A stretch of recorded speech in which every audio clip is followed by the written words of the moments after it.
As the American troop withdrawal from Afghanistan is all but complete, the Afghan army is quickly losing ground throughout the country to the Taliban. Now, to bolster its flagging military, the government is arming militias to help in the fight. Special correspondent Jane Ferguson traveled to two provinces near the capital, Parwan and Logar, to meet militiamen who have some Afghan leaders worried about a new civil war.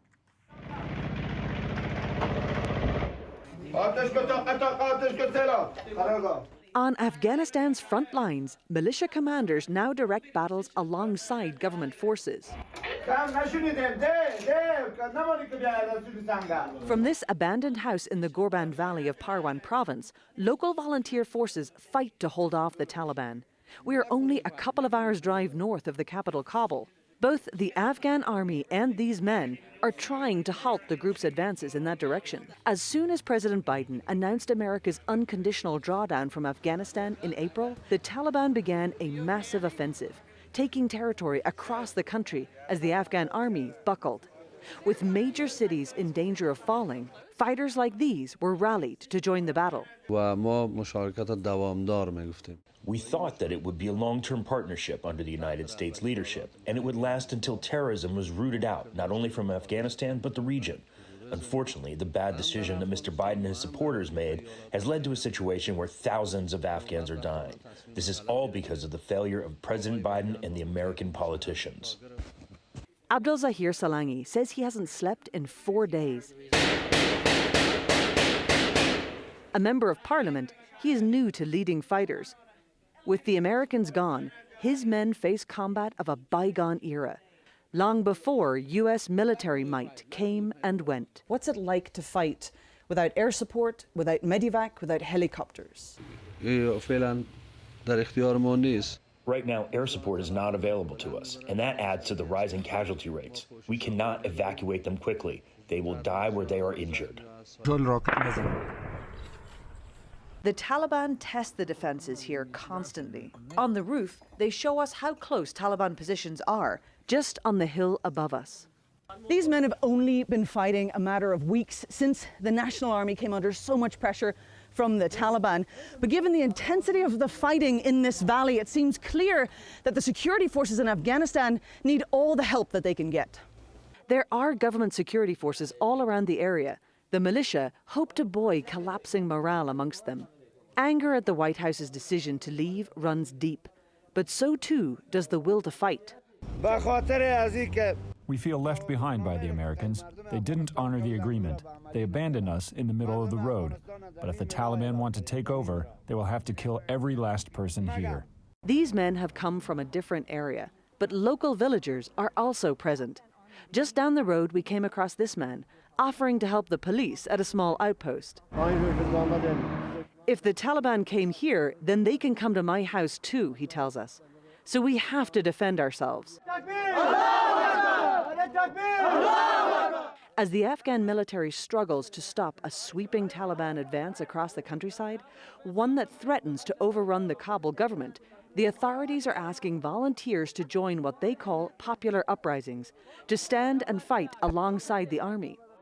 Some are flocking back to old, established fighting groups, throwbacks to the days of fighting Soviets and then in the civil war in the 1990s that followed the Russian withdrawal.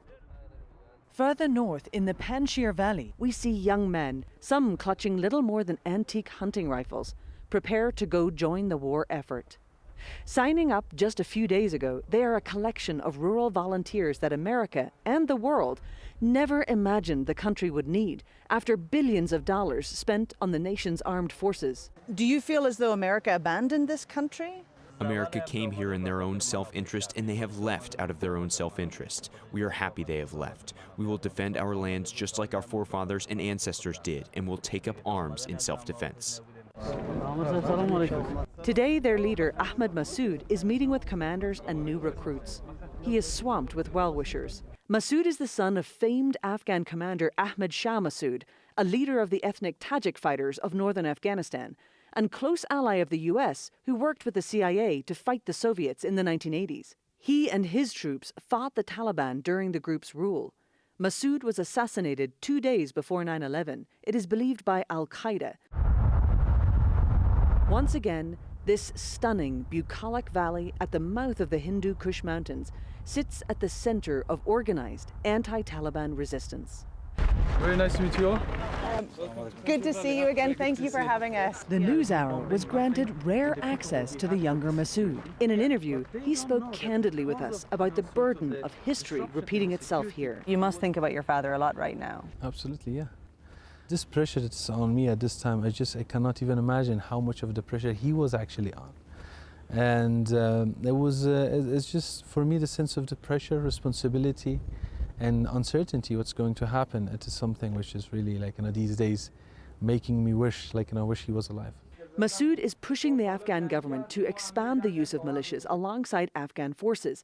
According to him, they are a desperately needed second line of defense. Personally, I believe that the Afghanistan government, especially Afghanistan armed forces, has been stretched and exhausted. And they need to retreat, and they need to reorganize and re-energize themselves. To do so, Afghanistan government must allow for some local resistance. Not everyone agrees. Whatever you call it, whether you call it resistance or militia, that war is going to become more district to district. We are afraid that will turn more to, local ethnic tension. Back in Kabul, former Afghan intelligence chief Rahmatullah Nabil worries the new fighting groups are dangerous. Local units are more likely to come from the same ethnic background.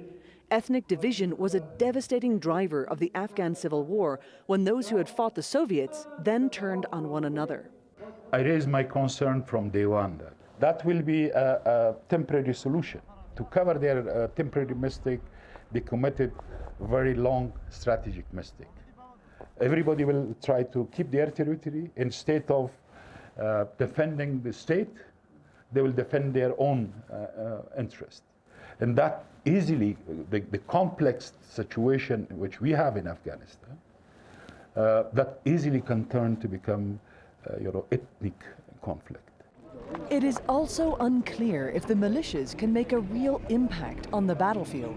If the Afghan security forces, with all of the equipment and supplies that they've been given and funding from the United States over the years, can't hold off the Taliban, how is it that these resistance fighters are supposed to do that? Well, right now in many areas that the Taliban are not able to capture, it is because of these resistance groups. Because when it comes to war, and when it comes to military war, everything is not just ammunition and guns. Moral is everything. So the moral is everything. And unfortunately, with Americans' departure and Americans' withdrawal, the moral of Afghanistan soldiers, it crashed. A growing sense, however, amongst military leaders is that whoever is fighting in Afghanistan from here on in will have to adapt to the new realities of war without highly sophisticated weaponry, and never should have been dependent on it in the first place. Unfortunately, Americans in the past 20 years, the model that they based Afghanistan army on, it's American-based model.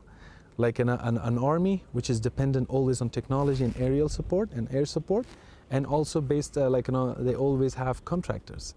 So Afghanistan is a poor country and it cannot afford those two things. So that is one of the major thing that after Americans' withdrawal, and Afghan soldiers, they felt a huge reduction in aerial support, and they could not actually cope with that void.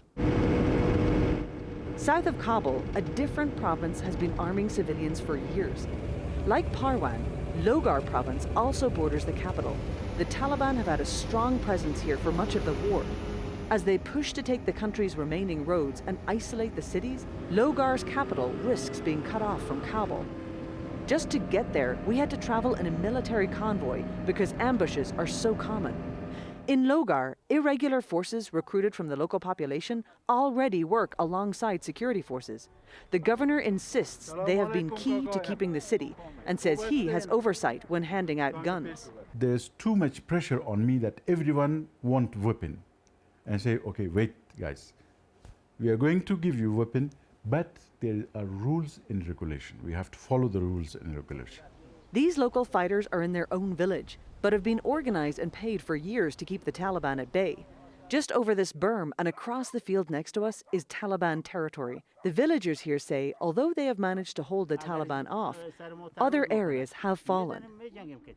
The issue of whether to arm militia groups centers around the bad memories of the past civil war in Afghanistan, whether the groups could precipitate another civil war, or whether it's too late for that and people need a means to protect themselves as the US military leaves. It has already started.